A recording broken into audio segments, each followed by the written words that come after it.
आसंतु देखिबा मैदा मिसिले milk powder कौन हुए। क्षीरु छेना, छेनारू पनीर आउ बजार रे मिलुथिबा अनेक डेयरी प्रोडक्ट को नहीं ग्राहकों मनरे रही अनेक प्रश्न। किंतु जदि मिल्क पाउडर सहित मैदा किंबा अन्य कौनसी पदार्थ मिसा जाए तेबे कौन हुए? काहींकि मिश्रणटी अधिक घन बा कला देखा जाए? एहा कौन क्षीरर परिमाण बढ़ाइबार उपाय ना एहा एक फूड एडल्टरेशन? आजिर एही रिपोर्ट रे डेमोन्स्ट्रेशन माध्यम रे देखिबा पूरा प्रक्रिया। एटा होची विशुद्ध क्षीर आज्ञा दुग्ध एतरे आमे पाउडर मिसेकी केमिकल पकेबा देखिबा और कलर चेंज होची कि नहीं। जदि कलर चेंज हला ब्लैक पड़ गला आपण जानिबे जे पाउडरटा डुप्लिकेट अछि। जदि कलर सेम रहिला ताल पाउडर ओरिजिनल अछि। एवं तापरे सेही पाउडर मिसा क्षीर रे आमे पकेबा मैदा जदि सेटा कलर चेंज हे गला जानिबे जे मैदा जको कलर चेंज हे जाउची। आपण माने देखंतु जे प्रकृतरे किभଳି मिसा जाउची पाउडर क्षीर रे जोटा क्षीर रही गाय क्षीर से 3 चमच पाउडर से मिसैछंती स्किम पाउडर जो कहते धीरे धीरे गोलौछंती। गोलैला परे सेटा देखो केमती मिसी जाउची क्षीर संगरे केमती मिसी गला बहळ हे गला पूरा तार जो क्षीर रो थिकनेस थिला सेटा केमती गोटे बहळ हे गला जेहेतु हाथ रे करा होची टिके समय लागुची मिसिया पई। बर्तमान देखंतु पूरा भाव में मिसीगला एबे तादरे जो केमिकल रही जो केमिकल पकेगी रंग कथा कह जाए कला पड़ जाउची हलदिया पड़ जाउची। बर्तमान गोटे आयोडीन आयोडीन गोटे रही केमिकल सेटा बर्तमान मिसेबे ता संगे देखंतु बर्तमान आयोडीन से पाउडर क्षीर एवं बर्तमान ताको गोळे दिया। देखंतु सर कलर किछि भी चेंज होनी देखो कलर किछि भी चेंज होनी कलर से येलो रहउची सर। जदि यार कलर चेंज होई थांदा ब्लैक होई थांदा आपण जानि थांदे एटा होची डुप्लिकेट पाउडर डुप्लिकेट क्षीर पाउडर। तन करी एटा ओरिजिनल पाउडर एवं आकु खाइले किंबा एतु छेना पनीर तयारी करले किछि भी असुविधा होनी 100% एटा क्षीरर प्यूरिटी फॉर्म। आपण देखंतु सेही जिंस रे मु पुनी मैदा मिसे आला मैदा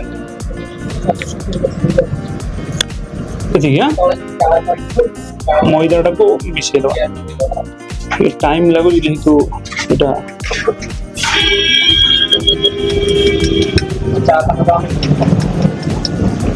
आम पकेवा केमिकल पकेवा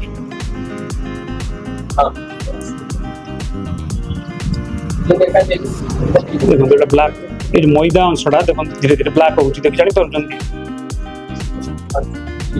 ब्लैक हो जाए जानले सर ब्लैक हो देखो ये ब्लैक हो जाए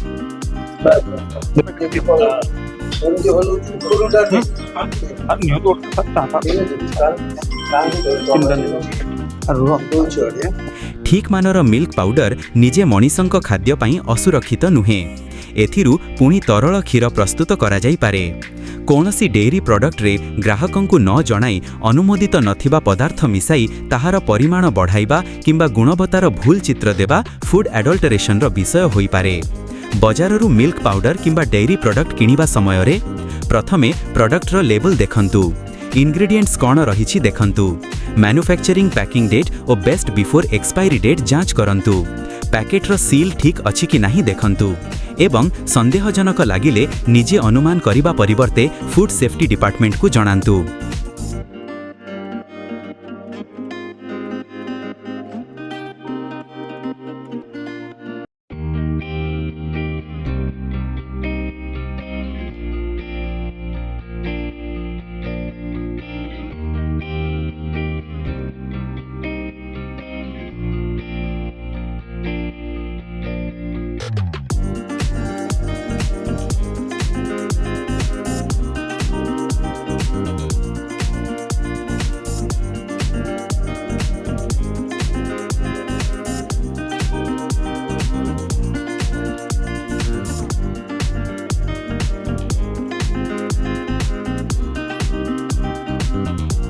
मिल्क पाउडर प्लस मैदा आउ क्षीर मिश्रण ବେଟାଡିନ୍ ପକେଇବି କି ଏ ରାଜା। ଆୟୋଡିନ୍ ପକେଇକି ଆମେ ଟେଷ୍ଟ କଲୁ କଳା ଆସିଲା।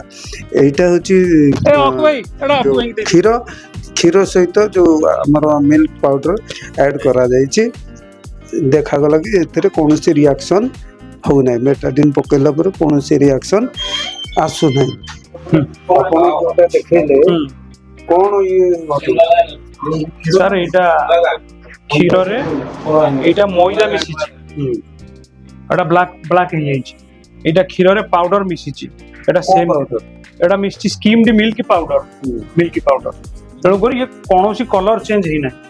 ଆୟୋଡିନର ଯୋଉ କଲର ସେଇ କଲର ହିଁ ଅଛି।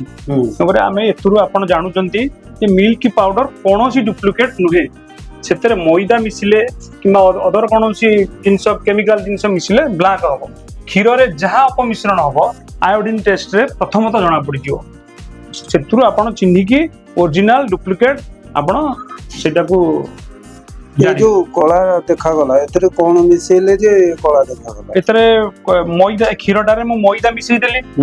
ମଇଦା ମିଶେଇଦେଲା ପରେ ଆୟୋଡିନ ପାଣିଟା ପକେଇଲି, ସେଥିପାଇଁ କଳା ତାର କଲର ଚେଞ୍ଜ ହେଇଗଲା, କଳା ହେଇଗଲା।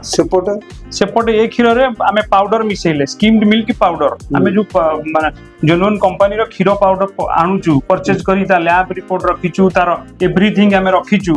ସେ ସବୁ ଆମେ ଆପଣଙ୍କୁ ଦେଖେଇଲୁ ଏବଂ ସେଇ ପାଉଡରକୁ ଆମେ ମିଶେଇଲା ପରେ ସେଥିରେ ଆମେ ଆୟୋଡିନ ପାଣି ମିଶେଇଲେ କୌଣସି କଲର ଚେଞ୍ଜ ହେଲା ନାହିଁ। ସେଇ ହଳଦୀ ଟାଇପର କଲର ଯୋଉ ଆୟୋଡିନର ଯୋଉ ପ୍ରକାର କଲର ସେଇ ପ୍ରକାର ହିଁ ରହିଲା। ତ ଏଥିରୁ ଆପଣ ବୁଝନ୍ତୁ ସ୍କିମ୍ଡ ମିଲ୍କ ପାଉଡର କୌଣସି ଡୁପ୍ଲିକେଟ ନୁହେଁ। ଏଟା 100% ଶୁଦ୍ଧତା ଏଥିରେ ରହିଛି। ଆକୁ ଗଭର୍ଣ୍ଣମେଣ୍ଟ FSSAI ଷ୍ଟାଣ୍ଡାର୍ଡ ମେଣ୍ଟେନ କରୁଛି। ତେଣୁକରି ଆପଣଙ୍କଠୁ ଟ୍ରାନ୍ସପୋର୍ଟ ଆପଣଙ୍କଠୁ ମାନେ ସେଲ୍ ହେଲା ପରେ ମାର୍କେଟକୁ ଯେତେବେଳେ ଯାଉଛି, ମାର୍କେଟରେ ଡୁପ୍ଲିକେଟିଂ ହଉଛି ବୋଲି ମାନେ ଯାହା ଏଥିରୁ ଜଣା ପଡୁଛି। ସେଇଟା ସାର୍ ଆମେ କହିପାରିବୁନି। ଆମେ ପ୍ରଡକ୍ଟ ବିକି ଦଉଛୁ, କିଏ କଣ ନେଇ କରୁଛି ସେଟା ଆମେ କହିପାରିବୁନି ସାର୍। ଆପଣ ତ ନିଜ ଆଖି ଆଗରେ ଦେଖିଲେ। ନାଇଁ ଏଇଟା ଯୋଉ ଆମେ ଆଖି ଆଗରେ ଦେଖିଲୁ, ଏଇ କଥା ବି ଆମର ଯୋଉ ଫୁଡ ସେଫ୍ଟି ଡିପାର୍ଟମେଣ୍ଟ ଲୋକ ଏହା କରିକି ଦେଖଉଛନ୍ତି। ତ କୋଉଠି ନା କୋଉଠି ଅପମିଶ୍ରଣ କରାଯାଉଛି। ଆମେ ଏଠି ଦେଖିଲୁ ଆପଣଙ୍କର ଯୋଉ ହବ୍ ଅଛି, ଆମେ ସେଠି ବି ଟେଷ୍ଟ କରୁଛୁ। ଲାଇଭ ଟେଷ୍ଟ ଆମେ ଦେଖିଲୁ କି ପାଉଡର ସହିତ ମିଲ୍କର ମିଶ୍ରଣରେ କିଛି ରିଆକ୍ସନ ଆସୁନାହିଁ। ଯେତେବେଳେ ଆପଣ ସେଇ ମିକ୍ସରେ ଯଦି ଆପଣ ଅଲଗା କୋଉ ଜିନିଷ ଆଡ୍ କରୁଛନ୍ତି, ଯେମିତି ବର୍ତ୍ତମାନ ମାର୍କେଟରେ ଚାଲିଛି ନା ମଇଦା ମିଶି ଯାଉଛି, ଇଭିନ୍ ଚିନି ବି ମିଶେଇଲେ ବ୍ଲାକ୍ ହେଇଯିବ, କଳା ମାନେ ଲୁଣ ବି ମିଶେଇଲେ ବ୍ଲାକ୍ ହେଇଯିବ। ଆପଣ ଏତିକି ମନେ ରଖନ୍ତୁ, କ୍ଷୀରରେ ଯେକୌଣସି ଜିନିଷ, କ୍ଷୀର ବଦଳି ସେଥିରେ ଆଉ ଯେକୌଣସି ଜିନିଷ ରହିବ ସେ ତାକୁ ବ୍ଲାକ୍ କରିଦବ। ଆପଣଙ୍କ ଯୋଉ ପ୍ରଡକ୍ଟ ଆସୁଛି ସେଲ୍ ହଉଛି, ସେଥିରେ କୌଣସି ଜିନିଷର ଅପମିଶ୍ରଣ ନାହିଁ। ଏଇଟା ପିଓର କ୍ଷୀର। ଏଟାକୁ ସମସ୍ତେ ପିଇ ବି ପାରିବେ, ବିଶୁଦ୍ଧ କ୍ଷୀର ଏଇଟା। ଆକୁ ପିଇ ପାରିବେ। ଏଥିରୁ ଛେନା, ପନିର, କ୍ଷୀରର ଯୋଉ ଆଇଟମ ଏଥିରୁ କରିପାରିବେ ନିର୍ଦ୍ୱନ୍ଦରେ। ତ ଅବିକା ମାର୍କେଟରେ ଯୋଉ ଜିନିଷ ଚାଲିଛି, ଅପପ୍ରଚାର ଚାଲିଛି କି ଇଆଡେ ଏମିତି ପାଉଡର ଆସୁଛି, ଏମିତି ବିକ୍ରି ହଉଛି, ସବୁ ଅପମିଶ୍ରଣ ପାଉଡର। ଆମେ ଲାଇଭରେ କଣ ଦେଖିଲେ? ଆମେ ଲାଇଭରେ ଦେଖିଲେ ଯେ ଆପଣ ତ ଦେଖିଲେ, ଆପଣ ତ ଜାଣିଲେ ଯାହାଟା ହେଇଛି ଆପଣଙ୍କ ସାମ୍ନାରେ ତ ହେଇଛି, ଆପଣ ଦେଖୁଛନ୍ତି ସାର୍। ତେବେ ଆଜିର ଏହି ଏକ୍ସକ୍ଲୁସିଭ୍ ରିପୋର୍ଟରୁ ଗୋଟିଏ କଥା ସ୍ପଷ୍ଟ, ମିଲ୍କ ପାଉଡର ଓ ମଇଦା ଦୁଇଟି ଅଲଗା ଖାଦ୍ୟ ଉପାଦାନ। ମଇଦାର ଷ୍ଟାର୍ଚ୍ଚ ପାଣି ଧରି ମିକ୍ସଚରକୁ ଘନ କରିପାରେ, କିନ୍ତୁ ଏହା ଦ୍ୱାରା କ୍ଷୀରର ପ୍ରାକୃତିକ ପ୍ରୋଟିନ୍ ବଢ଼ିଯାଏ ନାହିଁ। ତେଣୁ କୌଣସି ଦୁଗ୍ଧଜାତ ଉତ୍ପାଦରେ ମିଶ୍ରଣ ହୋଇଛି କି ନାହିଁ କେବଳ ଦେଖିକି ନିଷ୍କର୍ଷ ନ କରି ଅଧିକୃତ ଫୁଡ୍ ସେଫ୍ଟି ଟେଷ୍ଟ ଓ ଲ୍ୟାବୋରେଟୋରୀ ରିପୋର୍ଟ ଉପରେ ଭରସା କରିବା ହିଁ ସଠିକ୍ ଉପାୟ। କ୍ଷୀର ହେଉ କି ମିଲ୍କ ପାଉଡର, ଛେନା ହେଉ କି ପନିର, ଖାଦ୍ୟର ମାନ ଓ ନିରାପତ୍ତା ହେଉଛି ସବୁଠାରୁ ଗୁରୁତ୍ୱପୂର୍ଣ୍ଣ। ଆପଣ ଦେଖୁଥିଲେ NK ମିଡିଆ ନିଆଲି ଖବରର ଏକ୍ସକ୍ଲୁସିଭ୍ ରିପୋର୍ଟ। ସଚେତନ ରୁହନ୍ତୁ, ସୁରକ୍ଷିତ ଖାଦ୍ୟ ଖାଆନ୍ତୁ।